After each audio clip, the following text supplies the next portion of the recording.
माननीय मुख्यमंत्री जी ने कोविड नियंत्रण के संदर्भ में आज बैठक टीम 11 की ली। उस बैठक में सर्वप्रथम उन्होंने इस बात पर बल दिया कि जो भी सर्वाधिक संसाधन एम्बुलेंसेस के लिए हैं उनका उपयोग हो। डायल 108, डायल 102, नर्सिंग होम्स की एम्बुलेंसेस, गवर्नमेंट मेडिकल कॉलेजेस की एम्बुलेंसेस, इनकी पूरी व्यवस्था दुरुस्त चिकित्सा विभाग रखे। इन एम्बुलेंसेस के लिए जो भी प्रशासनिक व्यवस्था है उसको मजबूती से सुनिश्चित किया जाए और साथ ही साथ एम्बुलेंस के कर्मियों को भी सुरक्षित रखने के लिए पीपीई किट, मास्क, सैनिटाइज़र और अन्य जो भी सुरक्षा के उपकरण हैं वो व्यवस्था की जाए। मुख्यमंत्री जी ने आदेश दिया कि जहां भी प्रदेश में एम्बुलेंस की व्यवस्था है वो समय से पहुंचना चाहिए, समय के पहले पहुंचना चाहिए। ये ना हो कि किसी भी कारण से कोई भी मरीज, चाहे वो कोविड पेशेंट हो, चाहे नॉन कोविड पेशेंट हो या जो भी इमरजेंसी का मरीज हो, वो देर से अस्पताल में पहुंचे। मुख्यमंत्री जी ने आज पुनः, चूंकि एक मुद्दा टेस्टिंग का है, आज पुनः मुख्यमंत्री जी ने टेस्टिंग के बारे में डिटेल समीक्षा की है। आप सबको मालूम है कि निरंतर बल देने पर और निरंतर कार्रवाई करने पर जो भी टेस्टिंग की व्यवस्था है वो एक साथ इम्प्रूव करती जा रही है और आज यानी कल पूरे दिन में 17,221 टेस्ट चिकित्सा विभाग ने और चिकित्सा शिक्षा विभाग ने किए हैं। ये एक बड़ा काम है टेस्टिंग को बढ़ाना। मुख्यमंत्री जी ने आदेश दिया है कि अब टेस्टिंग की व्यवस्था जहां 20,000 और फिर उसके बाद 25,000 की जा रही थी, ये भी आदेश दिया है कि हर जिले में टेस्टिंग की व्यवस्था हो, जिससे कि किसी भी जिले में किसी भी व्यक्ति को किसी अन्य जनपद में जाना ना पड़े। आगे आने वाले समय में टेस्टिंग और बढ़ेगी, ये निश्चित विश्वास सभी हमारे अधिकारियों ने माननीय मुख्यमंत्री जी को दिया। टेस्टिंग लैब लगभग 6 चिकित्सा विभाग की ही इसी माह के अंत तक, नई टेस्टिंग लैब लेवल 2 की इसी माह के अंत तक शुरू हो जाएंगी। चिकित्सा शिक्षा विभाग की मेडिकल कॉलेजेस की बड़ी लैब लेवल 3 की लैब्स जो हैं वो भी जल्दी काम प्रारंभ हो गए, उनको भी पूरा किया जा सकेगा। L2, L1 अस्पतालों में आयुष चिकित्सकों की सेवा ली जाए, ये आदेश भी आज जारी किया गया है। साथ ही साथ L1 कोविड चिकित्सालयों में कम से कम 10% पर ऑक्सीजन की व्यवस्था हो, ये आदेश भी आज माननीय मुख्यमंत्री जी ने दिया है। अस्पतालों में पर्याप्त स्ट्रेचर की, पर्याप्त व्हीलचेयर्स की, पर्याप्त अन्य उपकरण जो आवश्यक होता है उसके लिए भी आज आदेश दिया गया है और ये कहा गया है कि कोविड-19 के बचाव के लिए प्रदेश के हर शहर में, देहात के मुख्य स्थानों पर पब्लिक एड्रेस सिस्टम लगाकर, लाउडस्पीकर लगाकर सुबह जो है सुबह 8 बजे से रात के 8 बजे तक अनाउंसमेंट किया जाए, जिससे कि लोगों को जानकारी मिले कि कोविड से कैसे बचाव किया जा सके। ये जरूर बहुत आवश्यक है कि मास्क लोग पहने। मास्क अक्सर ग्रामीण क्षेत्र में विशेष रूप से देखा जा रहा है कि मास्क जो है पहनने में कहीं ना कहीं उसमें और अधिक सहयोग की जरूरत है, तो निश्चय ही सभी क्षेत्रों में लोग मास्क पहने, सहयोग दें और अगर कहीं मास्क नहीं पहनते हैं तो पुलिस को और जो भी व्यवस्था है उसको कार्रवाई करने का भी निर्देश माननीय मुख्यमंत्री जी ने दिया है। संचार माध्यमों से, आकाशवाणी से, दूरदर्शन से, अन्य टीवी चैनल्स के माध्यम से, एफएम के माध्यम से भी प्रचार की व्यवस्था मजबूत करने का निर्देश उन्होंने दिया है। स्थानीय निकायों में, ग्राम पंचायतों में कोरोना के बचाव के लिए अच्छी होर्डिंग्स लगाई जाएं, पोस्टर्स लगाए जाएं, दुकानों और मंडियों में जो है प्रचार किया जाए, ये निर्देश भी दिया है।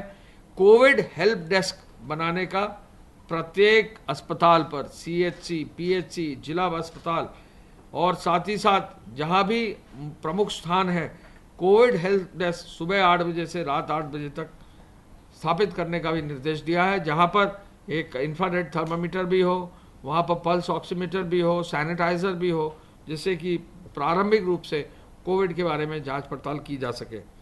पुलिस के द्वारा पेट्रोलिंग का निर्देश दिया है। PRV 112 के लिए भी पेट्रोलिंग के लिए आदेश दिए गए हैं और साथ ही साथ माननीय मुख्यमंत्री जी ने कहा है कि पुलिस पूरे समय जो है पेट्रोलिंग जब करे तो ये इंश्योर करे कि फिर दोबारा जो है जिन क्षेत्रों में पेट्रोलिंग हो रही है वहाँ गलती ना हो।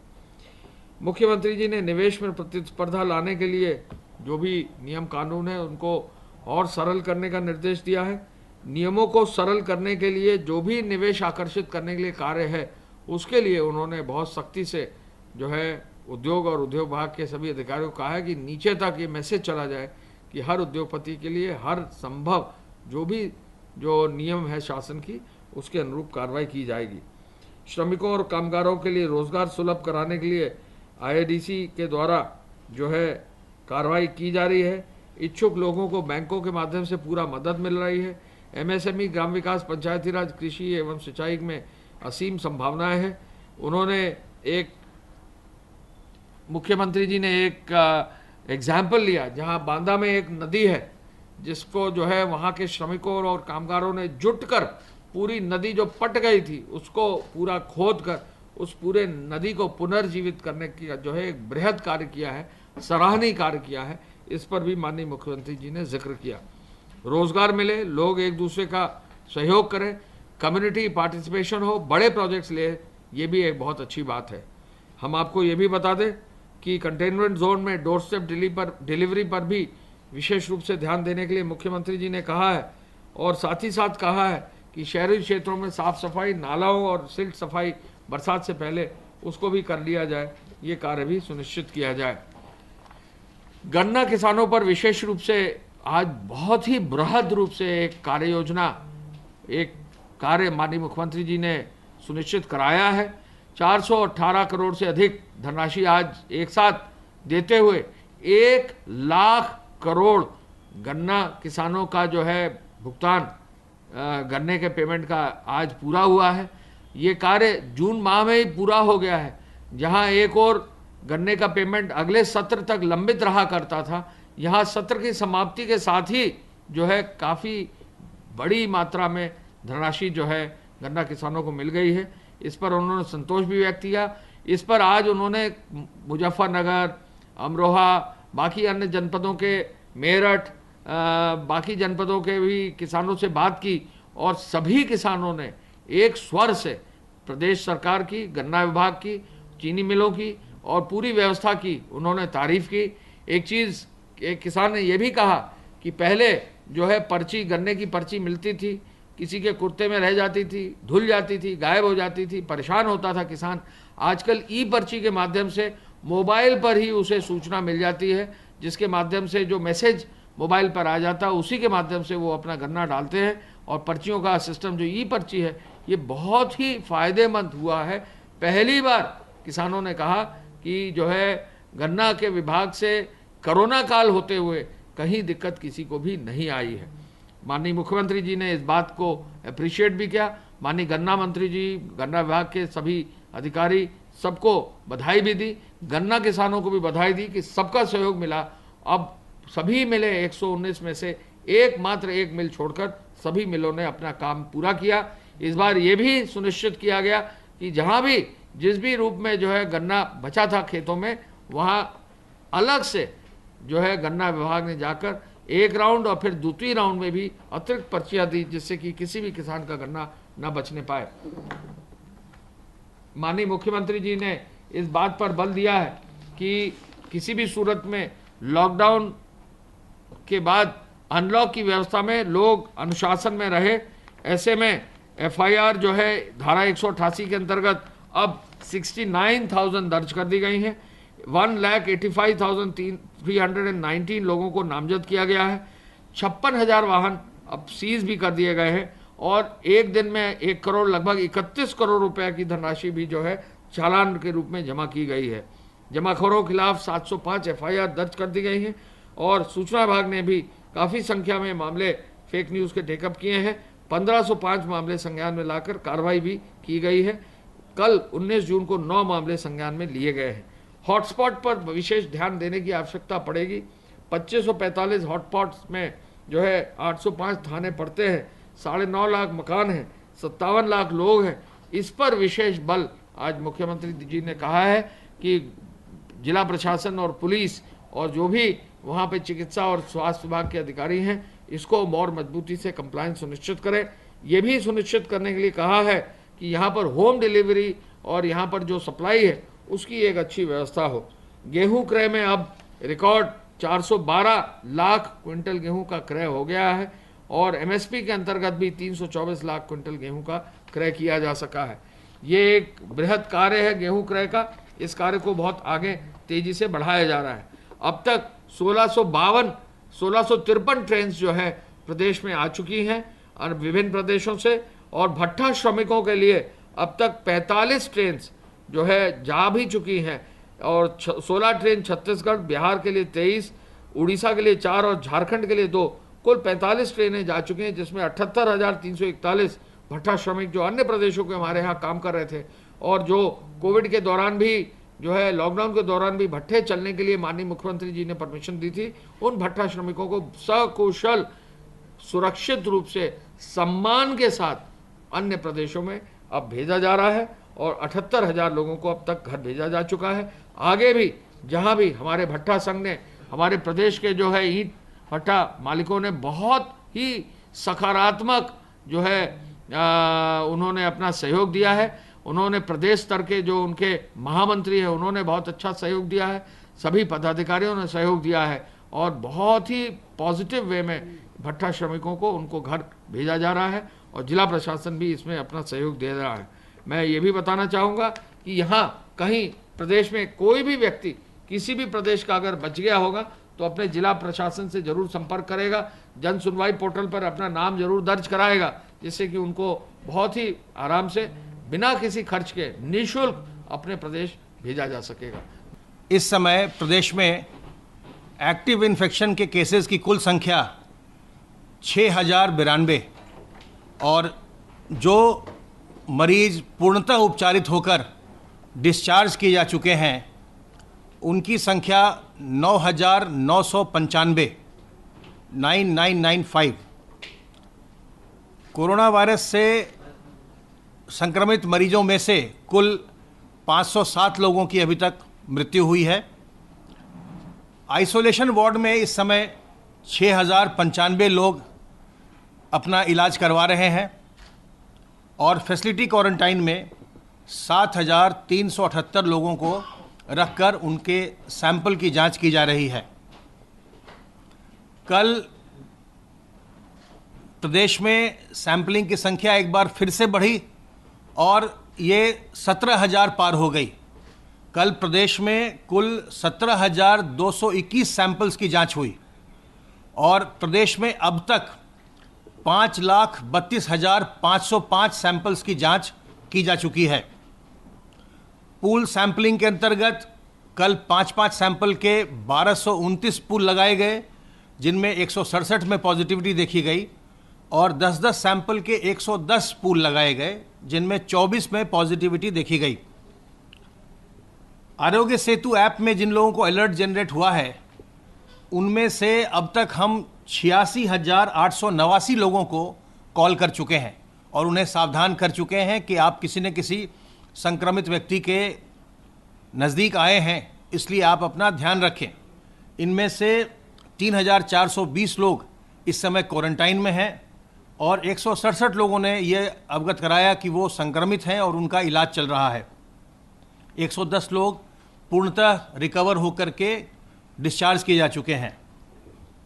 आशा वर्कर्स के द्वारा अब तक 17,54,920 प्रवासी कामगारों को घर जाकर के ट्रैक किया गया, उनका हालचाल पूछा गया और उनमें से 1,522 लोगों में कोई न कोई लक्षण मिले, या तो उन्हें ज्वर था या उनकी सांस फूल रही थी या खांसी आ रही थी और आशा वर्कर्स ने इसको रिपोर्ट किया।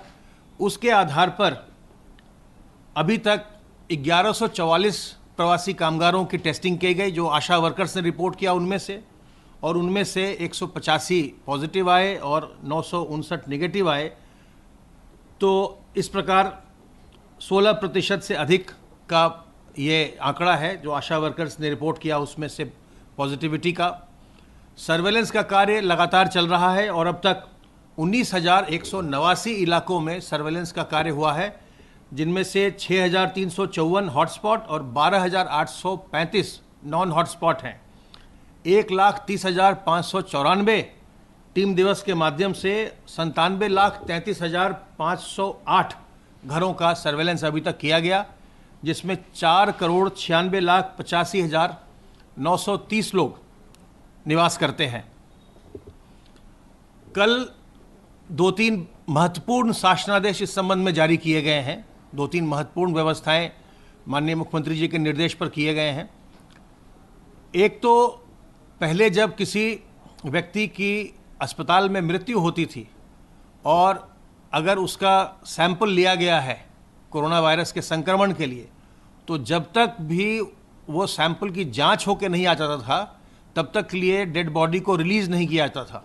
तब तक जो मृतक का शरीर है, शव है, वो अस्पताल में ही रहता था और परिजनों को इंतज़ार करना पड़ता था टेस्ट के रिज़ल्ट का।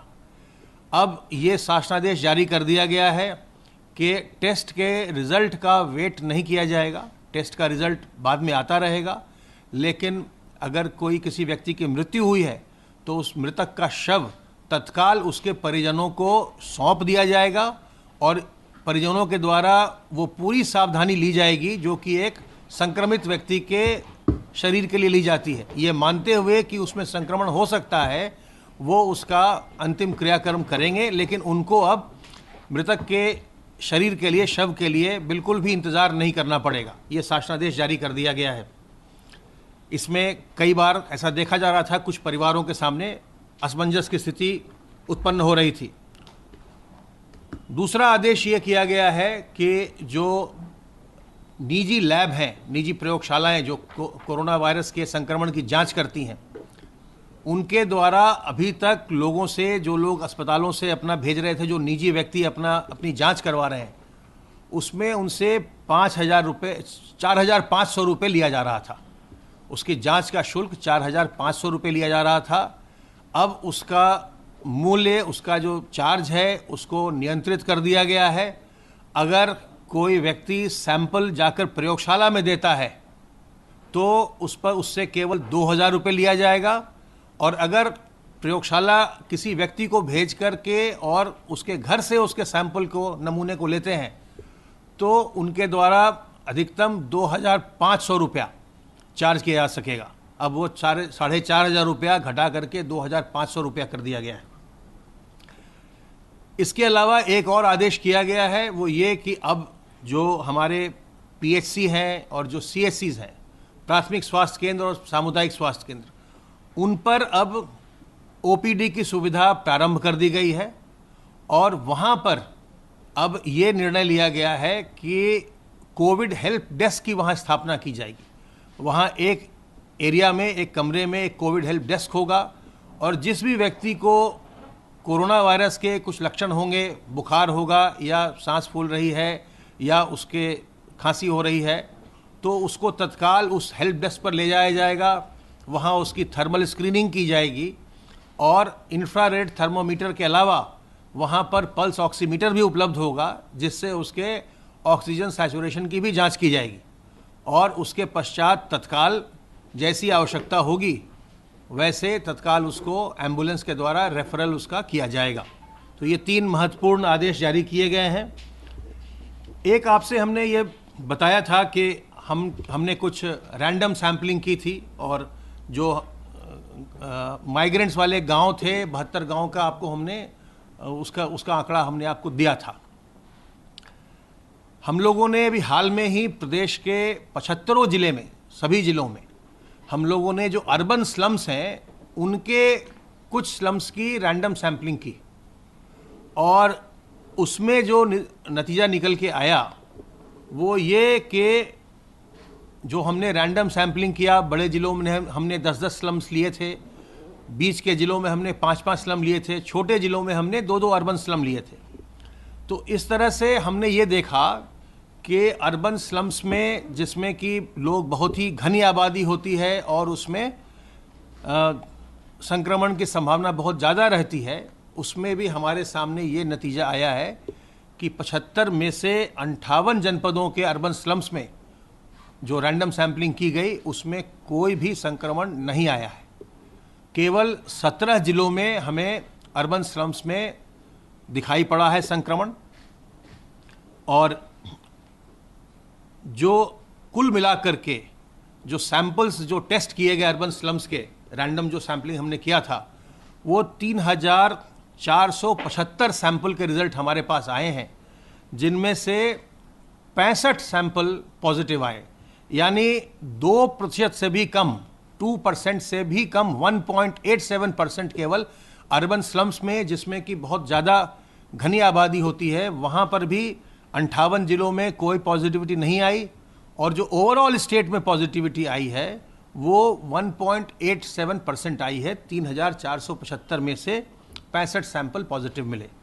तो इससे एक हम आश्वस्त होते हैं कि जो हमारे 58 ज़िले हैं वहाँ अभी स्लम्स में संक्रमण नहीं है, और जो 17 ज़िले हैं उनको हमने ये बताया है, उनको हमने ये सतर्क किया कि देखिए आपके इन स्लम्स में संक्रमण आया है, और तत्काल वहाँ पर आईईसी का कार्य करें, कॉन्टैक्ट ट्रेसिंग का कार्य करें और संक्रमण को तत्काल रोकें, तत्काल उसको नियंत्रित करें।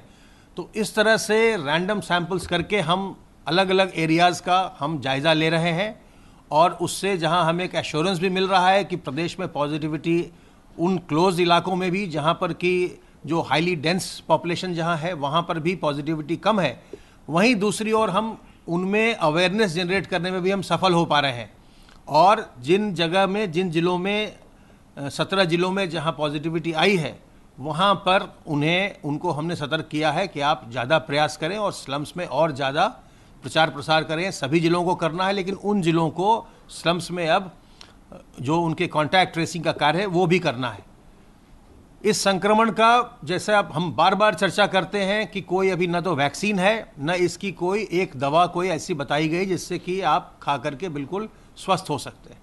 इसलिए इसमें सतर्क रहकर, सावधान रहकर अपना बचाव करना ही सबसे अच्छा तरीका है। और जब आज अनलॉक के फेज़ में हम चल रहे हैं, जबकि बहुत ज़्यादा गतिविधियां बढ़ गई हैं, लोगों का आपस में मिलना जुलना बहुत हो रहा है, वैसे में और ज़रूरी है कि हम सतर्क रहें, सावधान रहें और अपने आप को हम बचाएं। अनावश्यक हम घरों से न निकलें, अगर आवश्यकता जिसको नहीं हो वो न निकले। खास करके हमारे बुजुर्ग और जो लोग पहले से बीमार हैं, जो गर्भवती महिलाएं हैं, छोटे बच्चे हैं, इन्हें घर से बाहर निकलने से बचना चाहिए। जब तक कि चिकित्सकीय कारण नहीं हो, नहीं जाना चाहिए। और संक्रमण को रोकने के लिए हमें अपने हाथ को हमेशा साबुन पानी से धोते रहना चाहिए। जब भी हम सार्वजनिक स्थल में जाएं, अपने मुंह और नाक को हमें ढकना चाहिए, मास्क से, रुमाल से, गमछे से, दुपट्टे से। और कहीं भी हम जाएं तो किसी दूसरे व्यक्ति से हम 2 गज की दूरी मेंटेन करें। सोशल डिस्टेंसिंग बहुत ज़रूरी है, 2 गज की दूरी बचाव के लिए ज़रूरी। तो इस मंत्र को हमेशा याद रखिए, और हमेशा ही आप अपने घर के भीतर भी परिवारी जनों से भी जब आप मिलते जुलते हैं, बात करते हैं, तो थोड़ी दूरी मेंटेन करें। घर के अंदर भी संक्रमण न फैले, घर के बाहर भी न फैले। हम और आप मिलकर के प्रदेश को संक्रमण से मुक्त कर सकते हैं, संक्रमण पर हम नियंत्रण पा सकते हैं।